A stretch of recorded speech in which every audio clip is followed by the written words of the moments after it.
welcome to Sinful's Horror Stories. If you're new to the channel, please be sure to subscribe now for quality horror narrations on YouTube.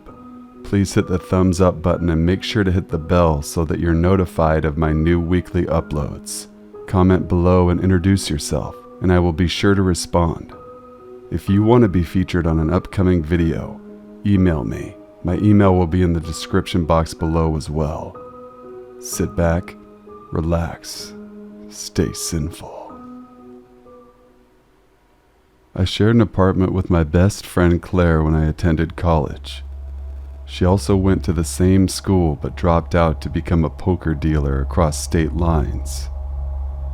She made a lot of money at the casino, so she rented a second apartment near her work.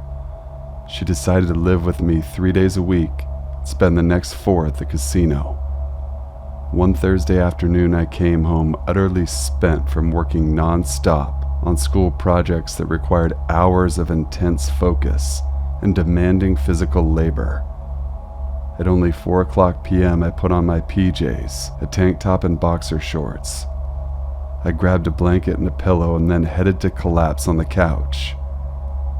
Ready to do nothing, I turned on the TV and then settled down for the early weekend. While I embraced doing nothing for the night, Claire collected her overnight bag, put her uniform on, and waved a brief goodbye before heading out the front door. I thought I'd better check to see if the locks were engaged, but my eyelids were so heavy. I was already half asleep. We had a large picture window facing west with steady foot traffic passing by. When the sun shined low in the late afternoon and into evening, it put a reflective glare on the glass. This prevented anyone from looking inside the apartment. I love incandescent light, so I turned on a dim lamp next to me. I remember how dreamy and mesmerized I felt. The TV was playing in the background while I laid back and stared out the window. I half-consciously watched people drift back and forth on the sidewalk. I remember wanting this lazy moment of bliss to go on, but I could see and feel the sun beginning to dip behind the western mountain range. I needed to get up and draw the curtains. I was still too tranquil and dreamy to get up. I was still too physically spent to check the front door as well. As the day slipped into evening, fewer and fewer people passed by. When I was almost asleep, I suddenly felt myself jolt awake. I was pulled out of that beautiful in-between place of dream and consciousness. Something felt dangerous. I quickly took inventory of what might have aroused me to such a state of alarm. I vaguely remembered seeing a shifty and somewhat medium to large-sized man slowly pass by the window. The sidewalk was free of people now, but I was overcome by a foreboding feeling. I was acutely aware that people could see into the apartment because I waited too long to close the curtains. The light was quickly disappearing behind the mountains, so I stood up to untie and close the drapery. At the window, I could see the man who made me suspicious had actually not passed by. He stood still just beyond the scope of the window, from the point of view of the couch. Now that I could see him at the window, we immediately made eye contact. He seemed derelict and full of malice. Maybe he was in his 40s, medium build with a Carhartt jacket on. The vibe felt profoundly nefarious. My mouth went dry. I paused for a second and then watched him make a slight turn of his torso towards the door. At that instant, I dropped everything, grabbed my phone, and ran to the door the same time he dashed towards it. I was terrified Claire had forgotten to lock the door and kicked myself for not checking. We could see each other through the large window as we both made an instant dash to the door. I just kept thinking, this is like the movies. This isn't real. To my horror, I found the door was unlocked, and we reached the door at the exact same time. My body surged with adrenaline. Colors were made more vivid, my vision was sharper, and I was stronger than I ever thought I could be. At a little over 5 feet and 100 pounds, I was no match for this man that was average to lean build and in his 30s or 40s, but my adrenaline was pumping and I was stronger and had more control than I expected. Although I don't remember dialing 911, I must have. The phone was on the ground and the operator was demanding to know what was going on. I could hear her voice from the phone that was several feet away from me, but I couldn't articulate to her the help I needed because I was all encompassed in grappling with a man trying to force entry into my apartment. I couldn't tell you how long the incident took place, but it was violent, and I started to fatigue as the struggle went back and forth, requiring all of my attention and strength. My attempt to talk to the operator just came out in incoherent bursts. After screaming, kicking, and slamming his hand in the door, I finally was able to close it long enough to engage the deadbolt. Exhausted, shaking and terrified, I slid to the floor and picked up my phone. I was covered in sweat. I was still in a state of disbelief and utter shock. The man was jiggling the doorknob and gruffly demanding I let him in. I backed away from the door and picked up the phone, saying I got the door locked, but a man tried to get inside that I didn't know, and he was still outside demanding to be let in. The dispatcher said there were officers on the way. When they finally arrived 20 minutes later, the man was gone, or so the police said. However, it did not appear to me that the police even checked the area. The police came into my foyer, and they absolutely towered over me, started telling me that it was nothing. I know what I went through and it wasn't nothing. They didn't even take notes. They were huge and intimidating. Suddenly I felt foolish for calling, even though my life or at least my well-being was very much threatened. I felt I only narrowly escaped some terrible fate. There was a dangerous man out there, and if not for me, then check for the neighborhood. I felt so unbelievably dismissed. The police can be great, and they can also be assholes.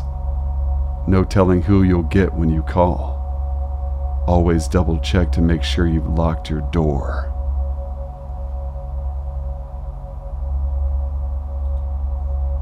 I was married for a brief spell in my early 20s in Salt Lake City to a tobacconist named David. The tobacco companies would wine and dine him, and I got to tag along. I grew up middle class, so it was these diners that introduced me to food that I had no idea could taste so divine. This is all to say life was good. There wasn't strife or any real negativity. We lived in a place downtown called the Avenues. The enormous neighborhood in Salt Lake City called the Avenues is truly a mix of old and new, stately and humble. Arts and crafts and poorly constructed 1970s apartment terraces called things like Friendship Manor. We lived on E Street in what was a mansion in 1910. It was literally called Spaulding Manor, as the words were carved in the stepping stones before the stairs. In the back we had a greenhouse full of bonsai trees that his brother tended to, and a dreamy little patio for coffee that was set tightly in a winsome and well-manicured full garden. It was truly a charming and enchanted place. I loved every inch of it except the basement. The house had a wonderful, light-filled spirit until you walked down the winding stairs into the dark labyrinth downstairs.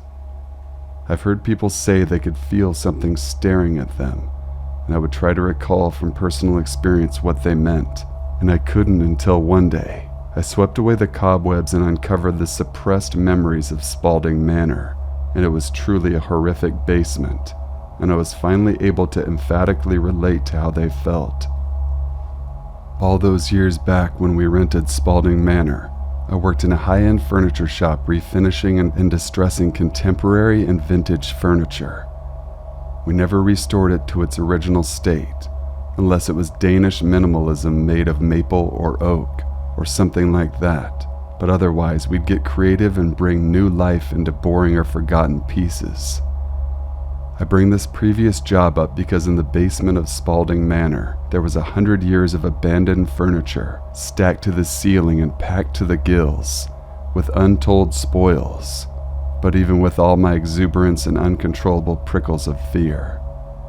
The owner said we could take any of it, yet all the dollar signs and promised adventure of finding treasure couldn't cut through the desperate feeling of extreme danger of going there, let alone taking any one of the antiques. There was one room in the basement that felt a little lighter, and that's where Dave put his piano. I play the upright bass, so I would take it down to the basement where the piano was, and Dave and I would play together.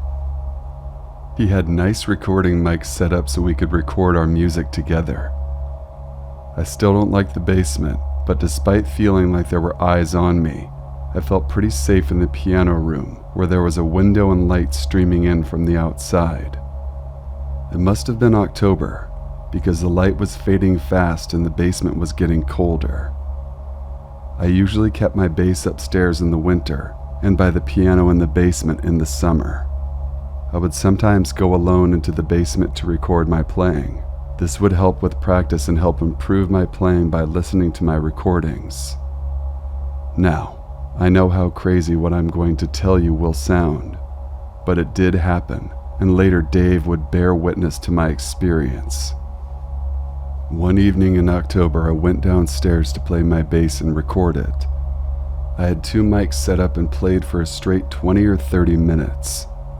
When I played back my recording, I heard my bass play for a few minutes. Then it cut out and there was silence. Then there was a voice. There was no one else in the house except Dave and I played continuously so there would be no breaks in the recording. Shortly after the silent pause in the recording, I could hear the voice of an old woman that was severely annoyed. Now the tone of her voice was downright terrifying.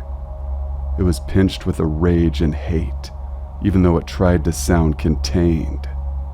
The timbre of her voice was level as well, as even in the tone and expression, yet she failed to hide her seething disgust as she admonishing me harshly.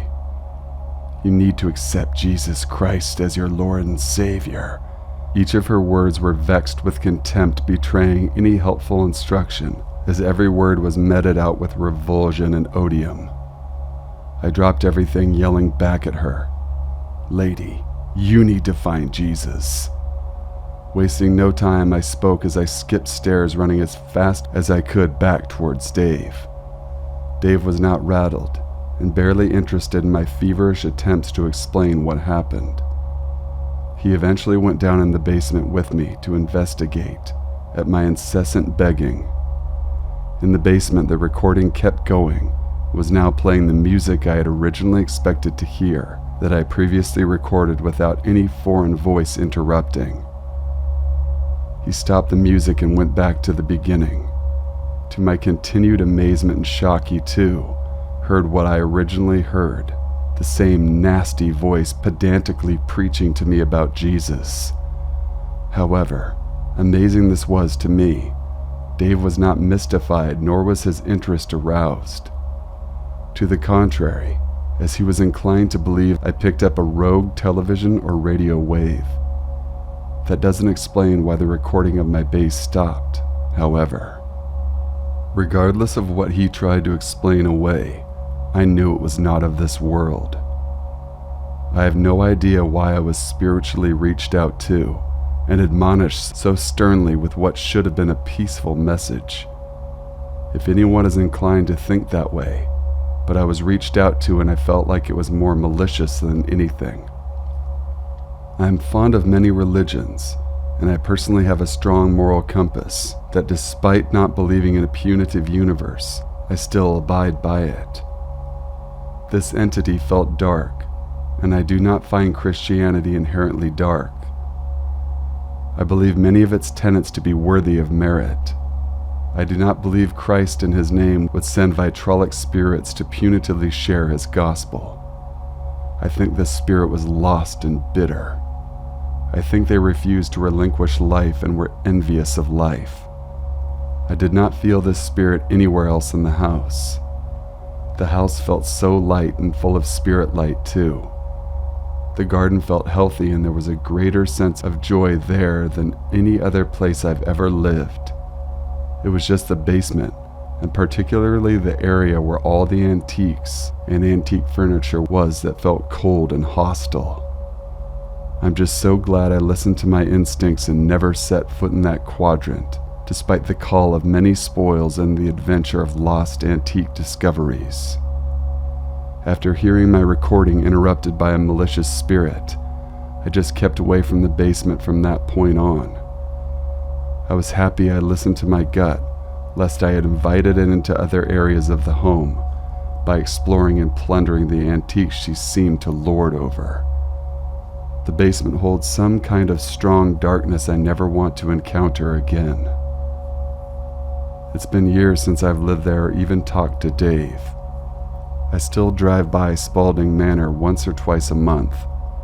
I wonder if it is still enchanted with the good, as well as hiding a dark secret in the basement. To this day, I wonder about the abandoned treasures hiding in Spaulding's dark labyrinth of a basement. It's not a dragon guarding its spoils from being pillaged, rather it is a severe old Christian woman. The kind of religious person who abuses doctrines by hiding behind the letter of the law, completely missing the spirit of the law.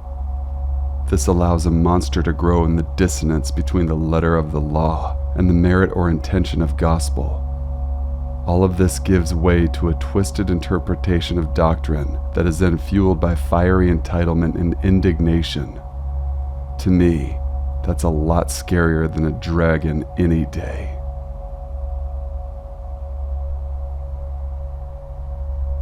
I apologize for the length of this story. It's the most terrifying thing that I've ever experienced. This happened 4 years ago when my boyfriend and I were still sort of fresh into the relationship. My sister had recommended me a snorkeling trip for a fun thing to do with my boyfriend. It was this rock quarry surrounded by a campground that is filled with water, and it's known for its crystal clear water and its diving. There's apparently a helicopter and a school bus that people dive down to see.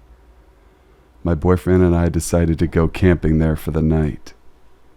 While we were checking in, we separately both got a bad feeling about the place, but had kept it to ourselves until after we left. So, at first it was a really good time. We snorkeled in this shallowish area of the quarry, and although the depth of the water was a bit uncanny, I still was enjoying myself. The water is 65 feet deep, so once you swam out of the shallow area, it definitely dropped off and it was pitch black. This is actually when I realized I'm terrified of water. Besides the dark, deep water while you're swimming, there is something very scary about a lake that is perfectly still. I assume because it is a quarry, the water doesn't have a current. My boyfriend and I are winding down our night, and we're back at our campsite. We are camping in a grassy patch down a hill from the road. Our tent is pitched in a wooded area that our campsite is extended to, and just across the green is a campsite that looks well lived in, but our neighbors were out. We were making hot dogs over the fire when our neighbors returned. It's nighttime now and they immediately go to sleep. I'd say 20 to 30 minutes after they get back in is when things started to become spooky. My boyfriend and I were chatting when we noticed a dark figure watching us from the hill. Because of the shadow of the fire, we could not actually make out the characteristics of the figure, but we knew he was staring directly at us, almost hiding behind our neighbor's truck. He had watched us for what felt like forever, until he started walking down the road again. We both watched him in dead silence, watching him walk behind the trees. The same ones that connected to our campsite, but that also went in between us and him. I anticipated each time I'd see him walk forward out from behind a tree. It was a good 4 or 5 he came out from. It wasn't until after this that I noticed he had stopped walking, or he was behind the tree standing still. I was still totally freaked out, thinking, where did he go? I watched my boyfriend looking at what happened, thinking the same thing. but he had shrugged it off, and I naively did as well. We actually ended up forgetting about it and went to the quarry late at night. It was beautiful seeing the stars reflecting against the water, but the deep, now all black water was terrifying to say the least. We walked back to our campsite, lied in our tent, and smoked a joint. I soon began to feel an uneasy feeling, which I was trying to ignore, telling myself it was because I was so high.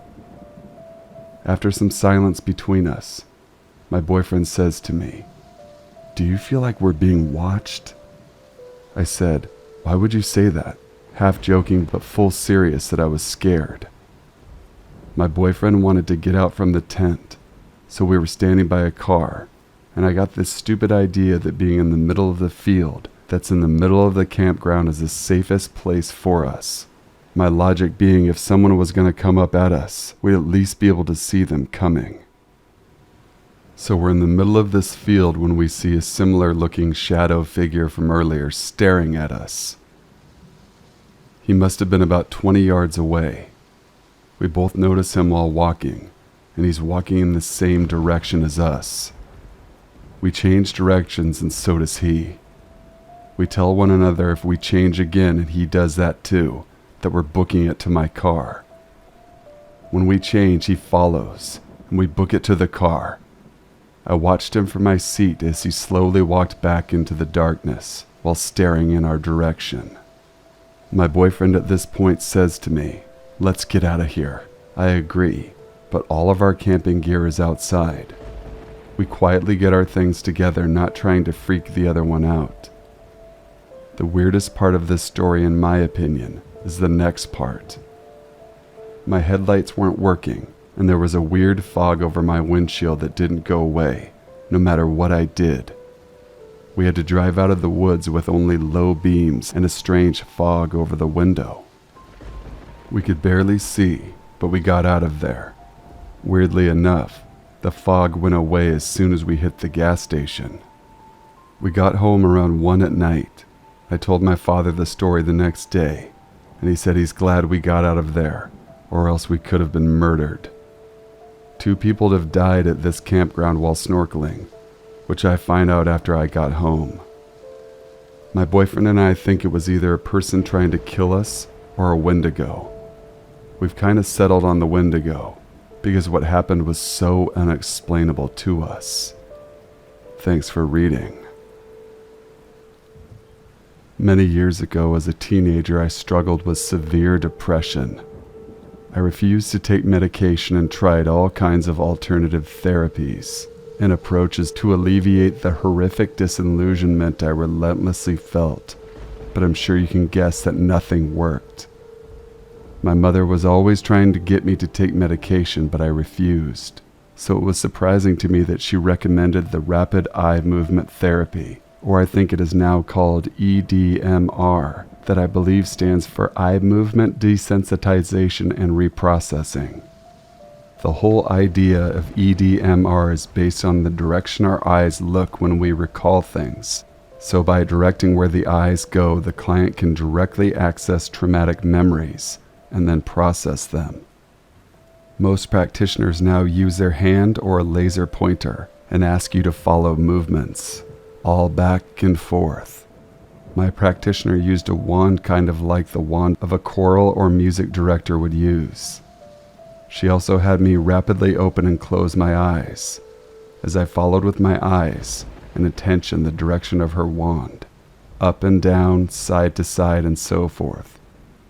All the while she was talking to me, directing me to relax, to remember, to let go. I did as she instructed. I rapidly blinked my eyes and followed her direction. The things started to happen. I spontaneously started to laugh.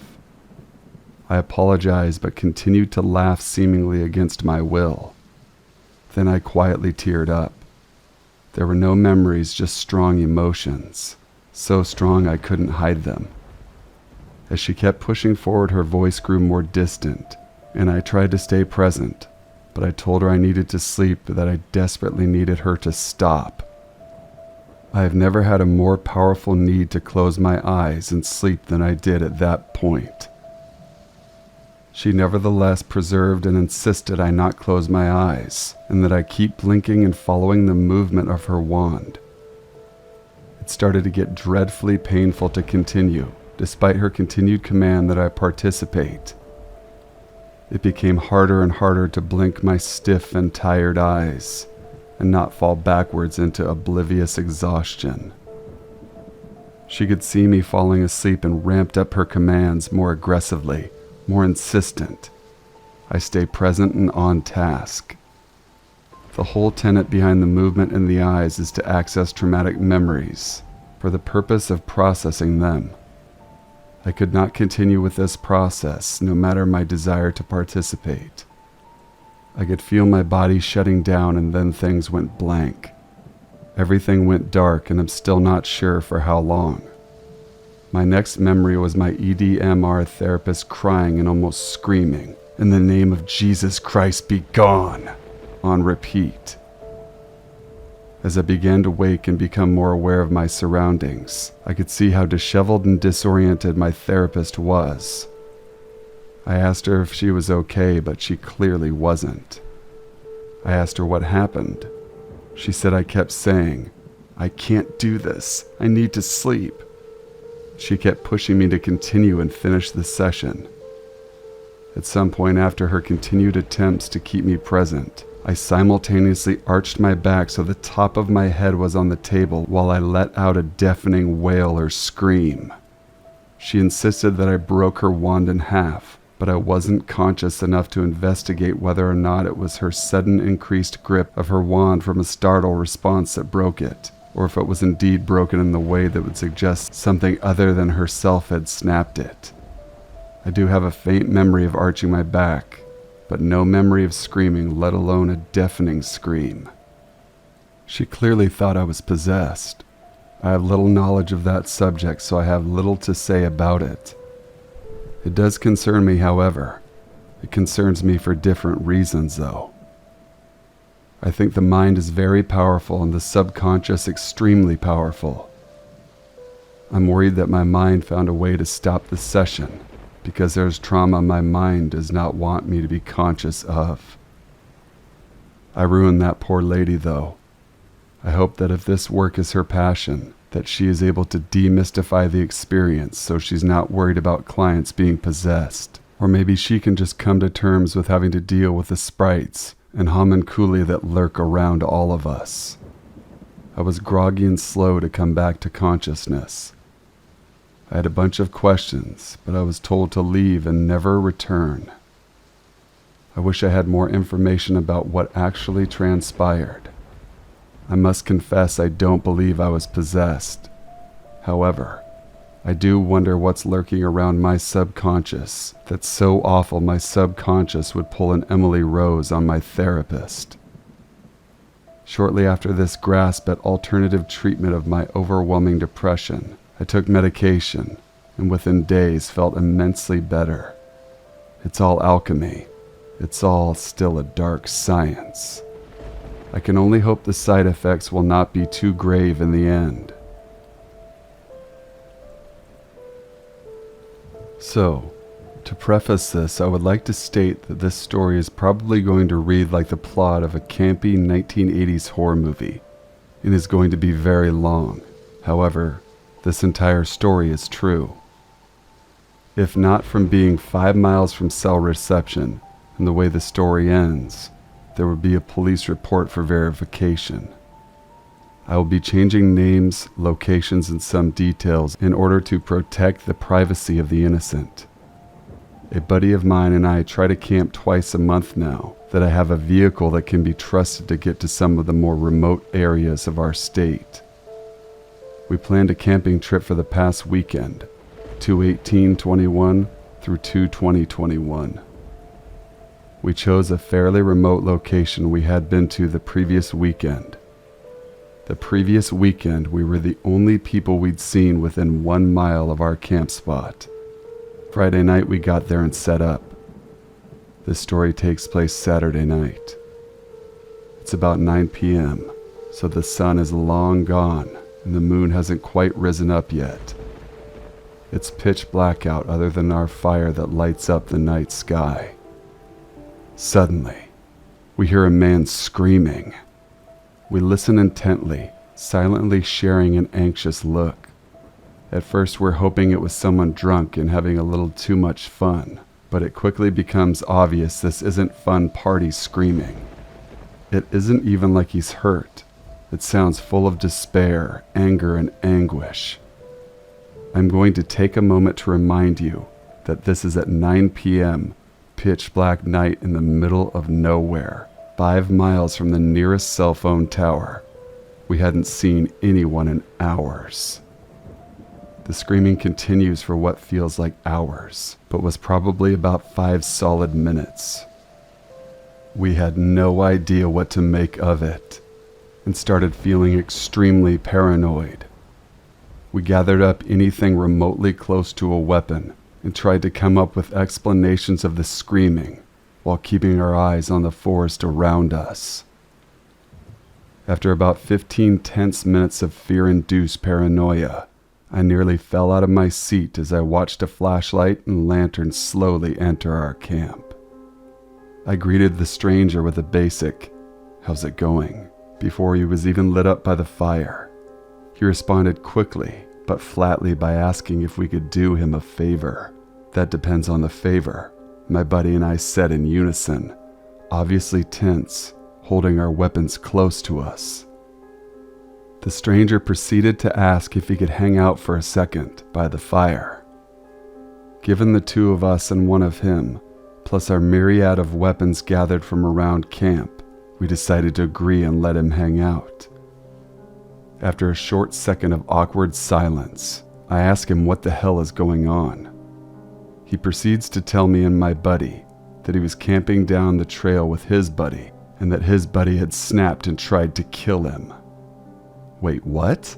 I said before the thought even finished processing in my head. "Is that the screaming we heard earlier?" The man slowly nods, staring blankly into the fire, and begins his story.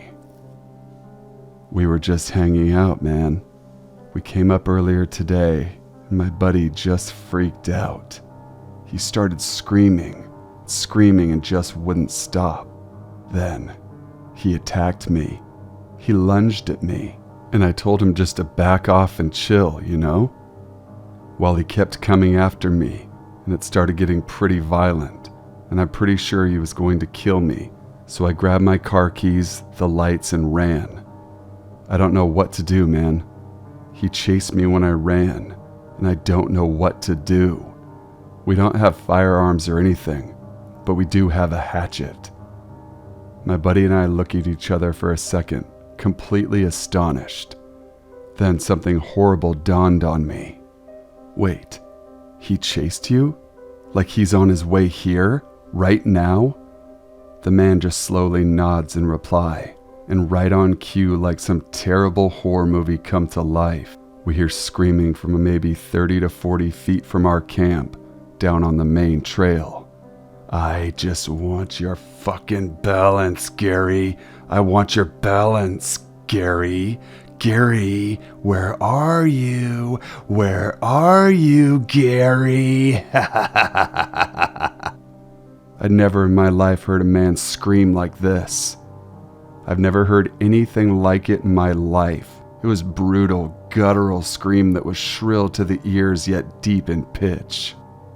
The sound of someone gone completely mad, and the way he said the stranger's name would switch erratically from long and sing-songy to short, guttural punches of sound. We killed our lights, became silent, and listened. By some miracle, the madman didn't notice our camp, continued walking down the trail screaming the whole way. We ended up chatting with who we will call Gary for hours, listening to the screaming getting further and further away. Come to find out, they had taken 4.5 to 5 grams of magic mushrooms each, and his buddy, who we will call Ty, was a coworker of his and was fine for 3.5 hours, then suddenly snapped. It seemed as though Ty thought he would kill Gary and steal his good trip. We hear the screams get further and further for over 2 hours. By this time it's 11 p.m.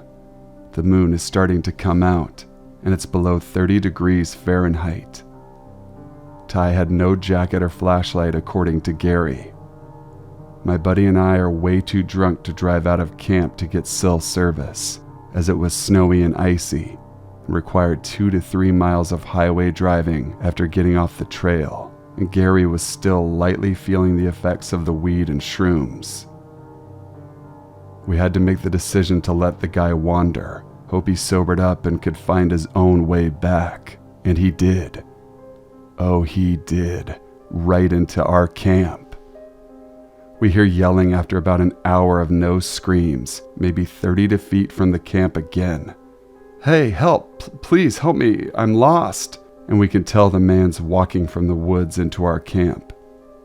We tell Gary to hide just in case, and greet the man with me carrying my 12-gauge shotgun and my .40 caliber pistol holstered, my buddy carrying his AK-47 style rifle and his 2 9mm Glocks holstered, and with our flashlights on our brightest settings right in his face. He was about 6'2" to 6'3" and approximately 300 pounds. We talked to him, decided he was calm enough to walk with, and walked him back to his camp. He seemed really remorseful, said he blacked out and didn't remember anything, and had a falling out with his buddy. We escorted him back to his camp down the trail, returned and told Gary that Ty seemed cool, and if anything else happened to scream and come running, we would come out and help you. It ended up being a happy ending. We made friends with Gary, and I got his phone number to make sure the next day he got back into town safely, back to his wife and kid, and we're actually planning a camping trip with him very soon. But Ty, who wandered screaming like a deranged maniac in the forest, potentially wielding a hatchet to murder your friend to steal his good trip, or whatever it is your psychosis-filled mind was thinking, for the love of God, let's not meet again.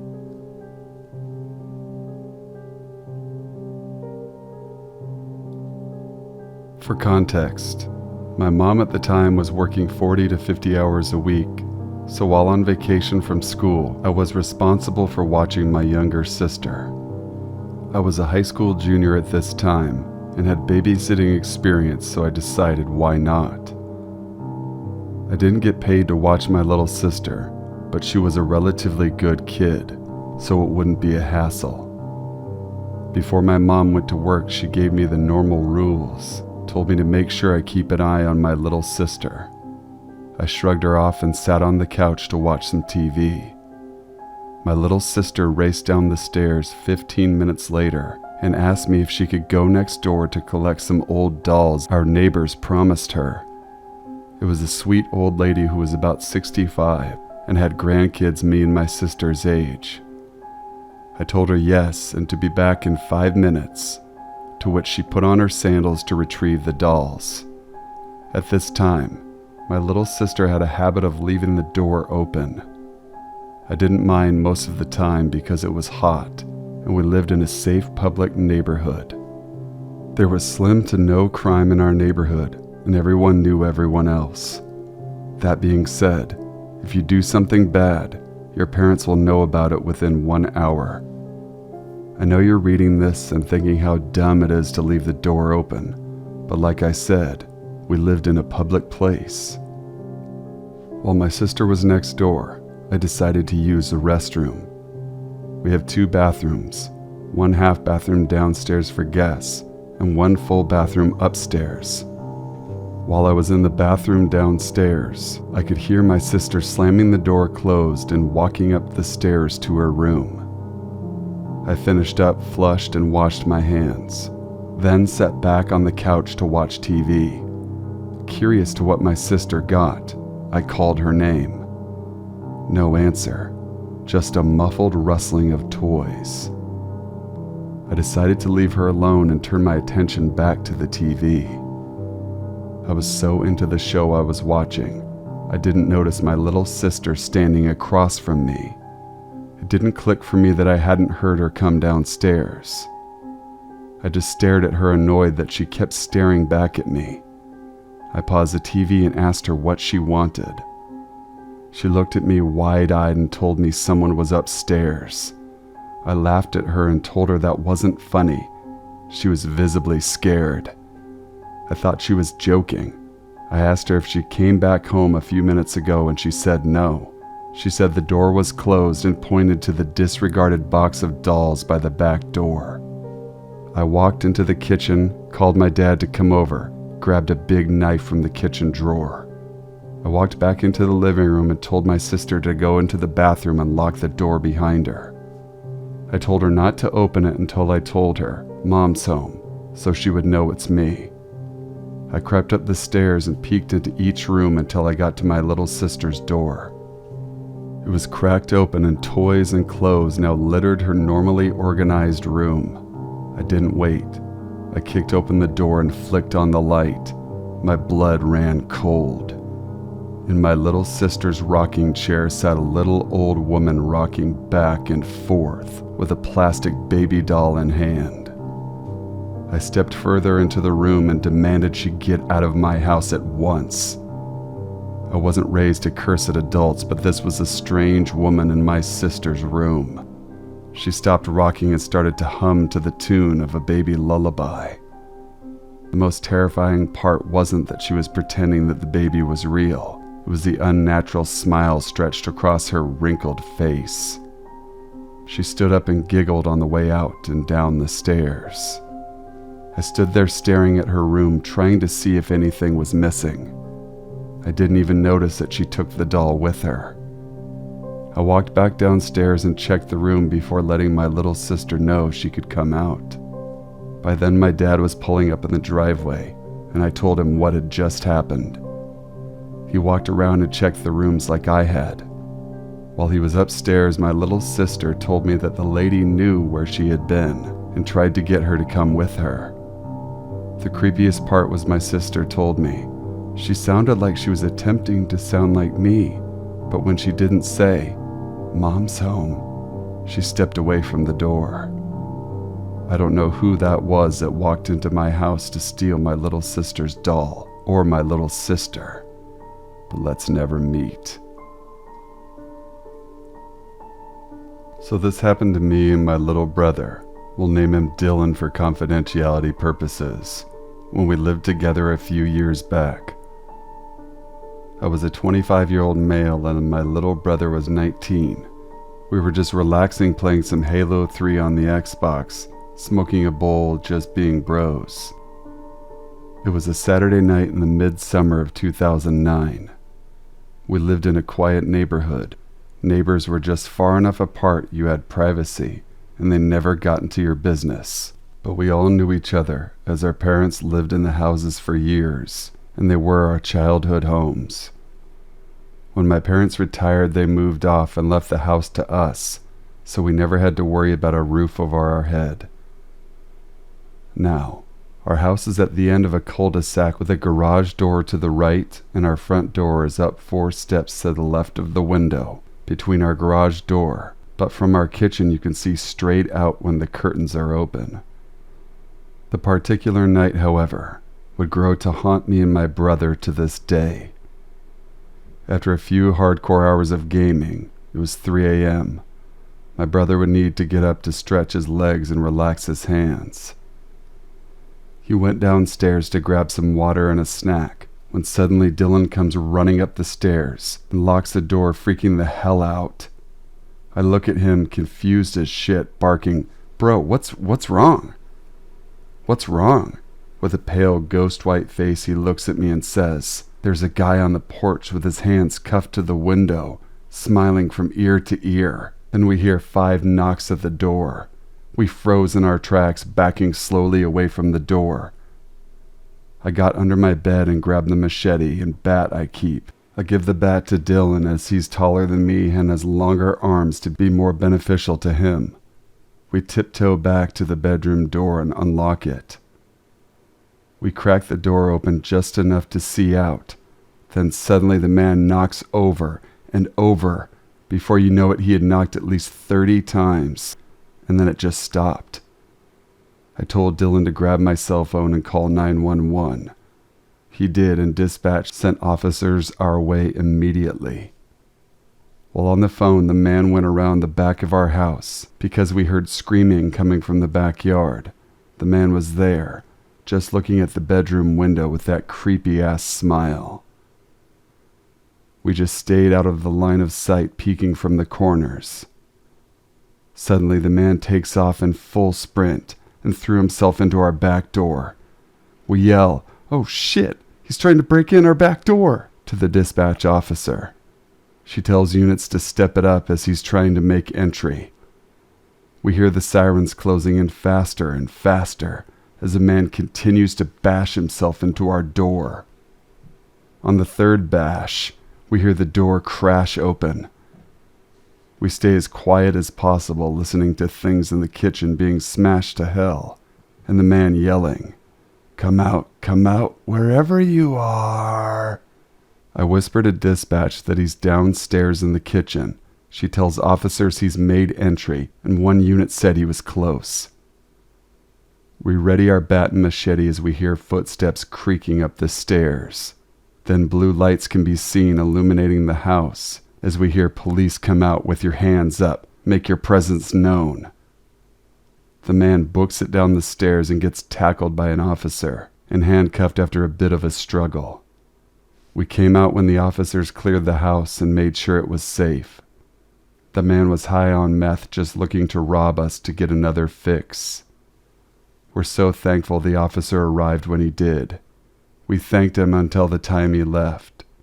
The officer still came by from time to time to check in on us, and even played video games with us a few times. I still get nightmares of that creepy-ass smile. And to whomever you are, creepy smiley man, I hope we never meet again. Thank you guys for watching and listening until the end of this video. Please make sure to leave a like, comment, share, and subscribe for future content. Email your stories to the email in the description box below. Till we meet again, stay safe, stay healthy, stay sinful.